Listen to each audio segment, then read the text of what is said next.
it's one of the best festivals in the country, maybe the best festival in the country. And I've only ever been to Laugharne twice, and at both occasions it's been packed with people wanting to go to the festival, so I don't think I'm getting a completely clear picture of what Laugharne is normally like. The setting is absolutely stunning. You know, I'm not into poetry or whatever, but it's just nice speaking to different people, as I say. You know, it's just absolutely just the sweetest festival I've ever been to. My mate Richard, who I do the festival with, his uncle used to have the pub that we're standing in front of here, the Cross Inn, and Richard puts on literary stuff up in London, and he's been thinking it'd be nice to do a little festival that were a bit more rock and roll generally, and he was thinking of where to do it, and thought about his uncle's old place, and then thought, oh, hey, what a great town it is, and then of course you got ready-made literary heritage here with the whole Dylan Thomas thing, so you know, he had a light bulb moment. What a great place to have a little festival in. I think we probably have a fantasy of what something like Hay was like, you know, 20 years ago or something, when it was small, informal, everyone just sort of rubbed around together and had a few beers. And year 3 is like, you know, it's the year everything you can imagine has gone wrong this year, and we're still here, and it's actually been great. It's like, Lord.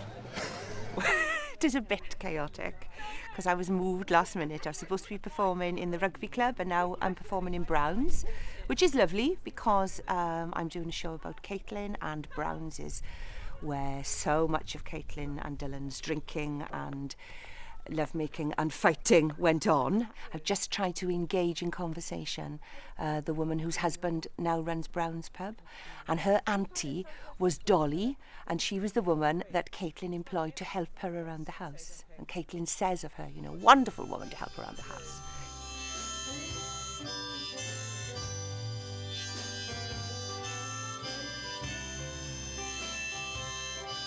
I suppose it might have been about 10 years ago. I was doing this filming in Browns for, it was some Dylan Thomas thing about 7 vicars. All of a sudden the door opened and this dwarf walked in. So I'm sitting on the bar like this, drinking away. And he tried to get on the bar stool. So I said, look, I'm not being funny. I said, but do you want me to give you a hand? So he said, yes. So I lifted him on. And he said, well, actually, I do a bit of acting. So I said to him, well, would I have seen you in anything? And he said, well, I'm R2-D2. I said, I obviously I didn't recognise you because he's in a robot. So anyway, we had a few more drinks. I said, what are you doing? He said, well, I live in Chelsea, but he's got a holiday home at the back. He's probably still, yeah. So anyway, what I'm thinking of doing, if I can find him, in next year's festival, I'm going to see if I can get R2-D2 to do Under Milkwood. If we could get some Dylan Thomas impersonator to do R2-D2, because it's all to do with the community and what's going on here, the history of the community, isn't it? Dylan Thomas, R2-D2. Isn't it? What a wonderful world. I'm sitting on a stool. He's put his head in my lap. I don't know how he's done that. He's babbling away in the middle of a story, and here he is with his head in my lap. I feel a closeness I've never before felt with anyone. There are other people here.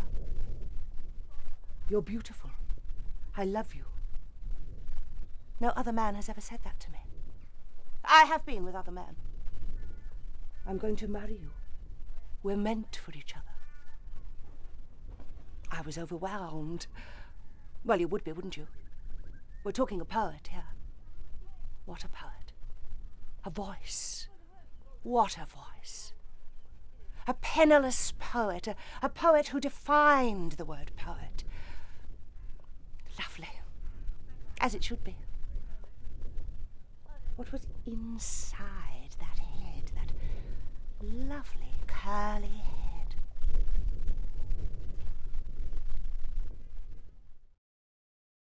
I don't know, there's something very democratic about it, really, where everyone just wanders around and you might bump into somebody really kind of famous. You can't quite remember who they are. It's the only festival I've been to more than once where it's been nice weather. There's a load of random people here, which is quite fun, just like mixing with the locals. Who's R2? Oh, from Star Wars. R2-D2. I was on the piss down here with R2-D2. Find people walking on the streets, talking to each other. It's very creative, finding out what other people are doing. It's not like a big promotional thing, you know, where you've got publishers promoting writers and lots of advertising. You just got people meeting on the street talking about the work they're doing and sharing the work they're doing. I think it's really powerful and probably one of the it is the most creative festival.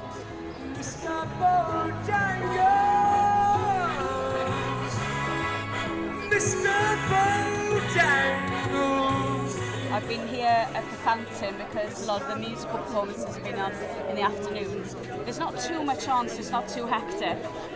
So, you know, you get a chance to chat and catch up with people. But even the promoter said it's the star of the, you know, the festival. When we were putting it all together, I think Richard was having a couple of drinks with the Allen brothers, Keith and Kevin, and they said, tell you what, why don't we do Twin Town and get the whole cast down? And we thought, yeah, it sounds brilliant, but it's never going to happen. And then much to our amazement, on the day, we saw everyone, all the cast of Twin Town, one by one appeared in the village, and we did it in the hall. I've got to say, I hadn't realised just how big Twin Town is in the sort, you know, whole Swansea area. The film of Wales, isn't it? It's all about Wales, all about Swansea. The place was absolutely mobbed with people who knew every line of this film. You name a line, I could say it. It's really become like the Undermilk Wood of today. Pretty shitty city. So we just had no choice. We had to do it again next year. It's something you just got to come back and see year after year after year. And it is, you seem to be believed, really. And it starts at Swansea railway station. And you've got the two detectives outside railway station looking at the plaque that's on the floor. It says ambition is critical. There's no fucking in it. It's a play on words. A what? Dylan Thomas. The poet Dylan Thomas, he said Swansea is a graveyard of ambition. He was right. Did he write that? No, the council wrote that. Or they probably employed another poet to do a little ditty, and he or she came up with that. Ambition is critical. 3 words. They got a poet to do 3 words. You call that a fucking poem? You can have as many words as you like in a poem, it doesn't matter. Is it supposed to be funny? No, it's supposed to be clever. Dylan Thomas also called Swansea an ugly, lovely town. I'd call it a pretty shitty city. I've enjoyed it immensely. It's obviously not the most, it's fairly chaotic. Beautiful place full of lovely buildings and, you know, that lovely walk, that river walk, I mean the seawall, the estuary walk, that piece of water could be described as, I suppose, an estuary. It's interesting. I was just thinking before, there's a kind of, seems like a similarity between all the, you know, because a lot of us stay in the hotel up the road, there's a lot of us, we're all like mid-B-list. I don't take B-list as an insult at all. And we all seem to have cars that are 06. You see, I don't know anything about cars. I know that Lexus has got an amazing car. It's like 06 plates, we're like, you know, make a few bob, but, you know, not stupid. Like Simon Armitage has got an 06 Passat. I think John Ronson, our Montan's got an Lexus on an 06.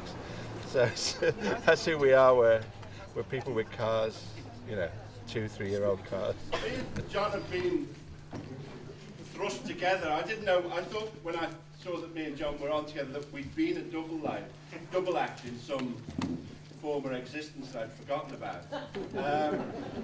But in fact, it's just kind of, it's the way things go here, obviously.